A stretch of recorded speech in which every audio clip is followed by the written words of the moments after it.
রাজধানীর বনানীতে সাবেক বিদ্যুৎ ও জ্বালানি প্রতিমন্ত্রী নসরুল হামিদ বিপুর মালিকানাধীন ভবনে অভিযান চালাচ্ছে আইনশৃঙ্খলা রক্ষাকারী বাহিনী।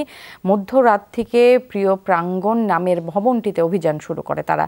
এই ভবনটিকে ঘিরে রেখেছে সেনাবাহিনী, পুলিশ ও র্যাব সদস্যরা। মধ্যরাত থেকে শুরু হওয়া অভিযানটি এখনও চলছে। এরই মধ্যে ভবনের ভেতর থেকে 2টি ভল্ট জব্দ করা হয়েছে, সেটা ভাঙার প্রক্রিয়া চলছে। ভবনের 2 এবং 6 তলা থেকে প্রায় 24,87,000 টাকা উদ্ধার করা হয়েছে। এছাড়া বিভিন্ন দেশের বিদেশি মুদ্রা উদ্ধার করা হয়েছে। অভিযানের শুরুতেই সেখানে উপস্থিত হন যুব ও ক্রীড়া উপদেষ্টা আসিফ মাহমুদ ও বৈষম্য বিরোধী ছাত্র আন্দোলনের 2 জন সমন্বয়ক ছাড়াও গণ অধিকার পরিষদের সভাপতি নুরুল হক নূর। নসরুল হামিদের এই বাড়ি থেকে ছাত্র জনতার আন্দোলন দমাতে বিপুল সংখ্যক অর্থের যোগান দেওয়া হয়েছে বলে অভিযোগ করেন নূর। এই ঘটনার তথ্য প্রমাণ জোগাড় করতেই এই অভিযান বলেও জানান তিনি।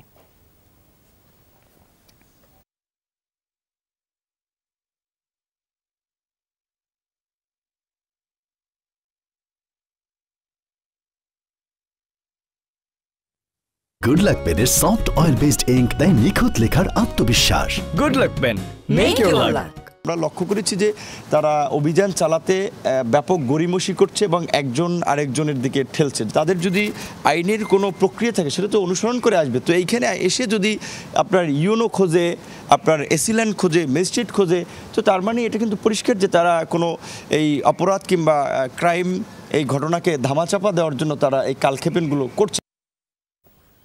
দর্শক, এই মুহূর্তে বনানীতে নসরুল হামিদ বিপুর মালিকানাধীন ভবনটির সামনে আছেন সহকর্মী ফয়সাল মাহমুদ। যাচ্ছি তার কাছে, টেলিফোনে তিনি আমাদের সাথে যোগ দিচ্ছেন। ফয়সাল, একটু জানতে চাই, অভিযানে আইনশৃঙ্খলা রক্ষা বাহিনী কি পেলেন? আমরা জানি যে যেই 2টো ভল্ট পাওয়া গেছে সেই ভল্ট কাটার প্রক্রিয়া চলছিল, সেটার একটু আপডেট জানতে চাই। নেন্সি, আপনি যেমনটি বলছিলেন যে বড় বড় 2টি ভল্ট পাওয়ার কথা বলেছিল আইনশৃঙ্খলা বাহিনী, সেগুলো কাটা হয়েছে ইতিমধ্যে। তবে এখন আরো ছোট ছোট কয়েকটি ভল্ট কাটার চেষ্টা করছেন ফায়ার সার্ভিসের কর্মীরা। তারা অনেকক্ষণ যাবত চেষ্টা করছেন। এখনো যে ছোট 3টি ভল্ট আছে সেগুলো তারা কাটছেন এই মুহূর্তে। আমি কিছুক্ষণ আগেই আপনাদেরকে বিষয়টি জানিয়েছিলাম। তবে এখনো পর্যন্ত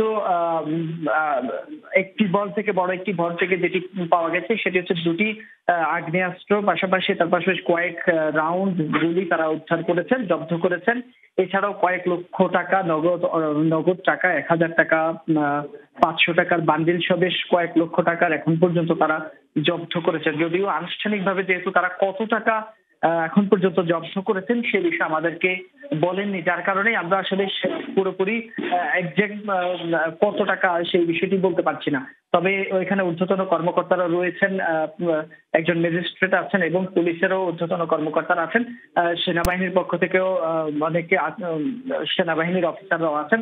তারা সর্বশেষ আমাদেরকে জানিয়েছেন যে এই যে ভল্ট গুলো এখনো বাকি আছে খোলা, সেগুলো তারা চেষ্টা করছেন।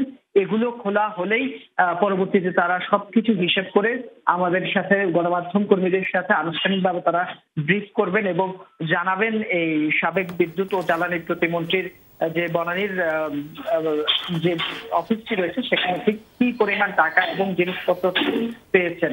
ন্যান্সি, এখানে এই ছিল আমার কাছে সর্বশেষ।